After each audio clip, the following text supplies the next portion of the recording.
नज़र इस पर नहीं है, हम बेहिस हो चुके हैं, हमें इससे फ़र्क नहीं पड़ता। मापा सब्द सुसर हैं, उन्होंने एक अनाउंसमेंट की, ये ऑल इंडिया रेडियो हिंदुस्तान है। और उसके बाद एक सिग्नेचर ट्यून बजी जो छागला ने बना रखी है, और उसके एक लम्हे के बाद पहली बार ऑफिशियल ठीक रात 12 बजे 13 और 14 अगस्त की रात को ये ऐलान हुआ, ये रेडियो पाकिस्तान लाहौर सेंटर है। ये पहला ऑफिशियल ऐलान था, जिसके बाद ये फैसला हो गया कि हम ऑफिशियली, हालांकि डॉक्यूमेंट्री तौर पर 3 जून को बन चुका है, बट ऑफिशियली पाकिस्तान के नाम से जो वतन वजूद में आया वो इस वक्त था। बाकी बात हम बाद में करेंगे, इसलिए मैंने बस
की एम्बुलेंस जो है वो कराची इंटरनेशनल एयरपोर्ट से चलती है और मोहट्टा पैलेस तक आते आते ख़राब हो जाती है, और फिर कायद आज़म पता नहीं जिंदा थे या फौत हो चुके थे, उस एम्बुलेंस में कोई 4-5 घंटे पड़े रहते हैं।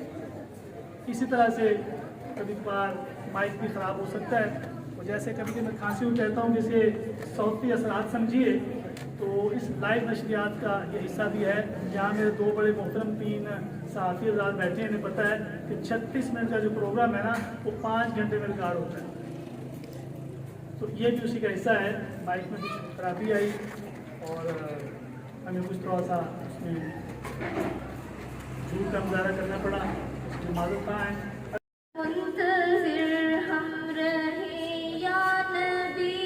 अपना जलवाए अत्हर दिखा दीजिए।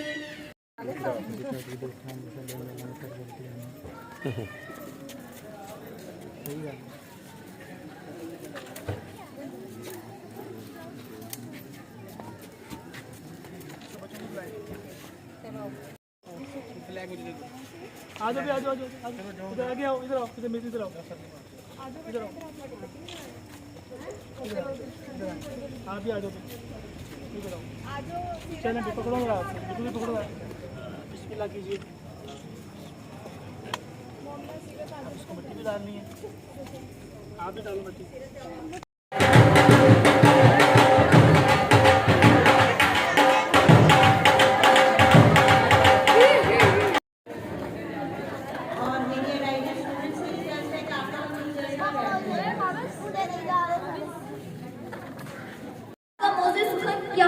आजाद है।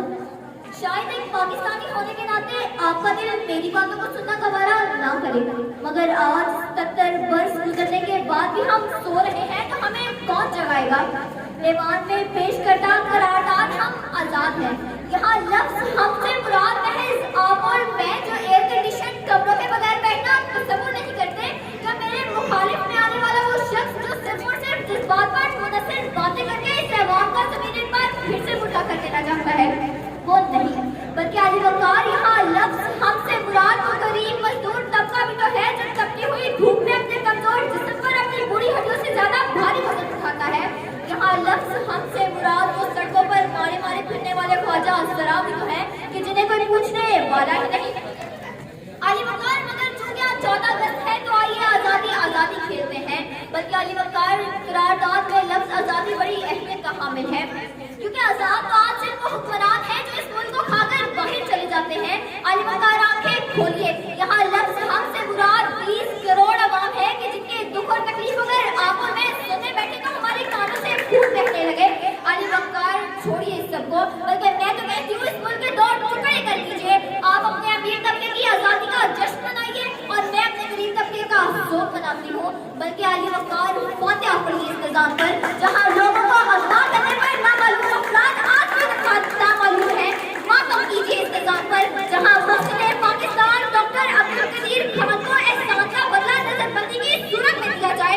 नोहा पढ़िए इस निजाम पर जहाँ कोई वजीर आजम अपनी मुद्दत को पूरा न कर पाए, जहाँ लाल मस्जिद का तकद्दुस पमार किया जाए, जहाँ वडेरों को गिरफ्तार करने की बजाय उनमें रुबाब को इंसाफ के लिए दरबदर फिराया जाए, जहाँ अरशद शरीफ जैसे लोगों को मुल्क छोड़ने पर मजबूर किया जाए, जहाँ बकरी चोरी के इल्जाम में लोग जेलों में जाए और अरबों रुपए की बदगुमानी करने वाले लोग ये मुल्क चलाएं।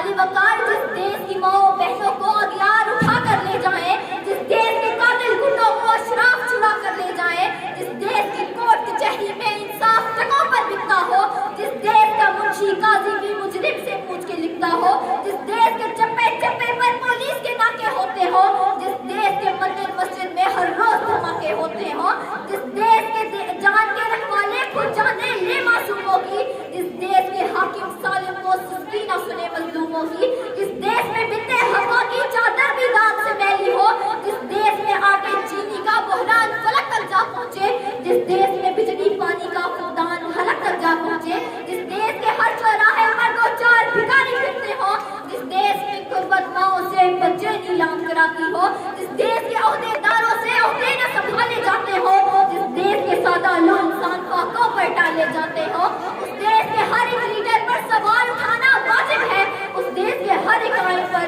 सवाल उठाना वाजिब है। और अली वकार की जुबान पर हकीकत क्यों ना आए कि हो गया पाक सर जमीन का असल निजाम मजबूत। इन्ना लिल्लाहि व इन्ना इलैहि राजिऊन। बहुत चलें जी, बिस्मिल्लाह कीजिए।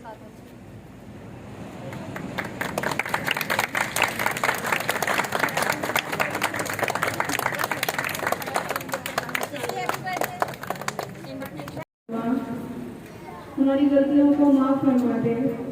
हम अपने गुनाहों से तौबा मांगते हैं, हमारी तौबा कबूल फरमा दे। ऐ अल्लाह, ये मासूम बच्चे तेरी बारगाह रहमत में दुआ के लिए हाथ उठाए हुए हैं। ये मासूम बच्चों की दुआओं की तो खैर इससे ज़मीन पाक को आने वाली नस्लों के लिए मुबारक कर दे।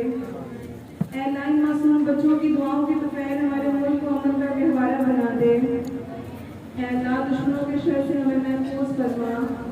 हमारा ये परचम, हमारा ये प्यारा परचम इज्जत और कामरानी के साथ रहती दुनिया तक सर बुलंद रखना।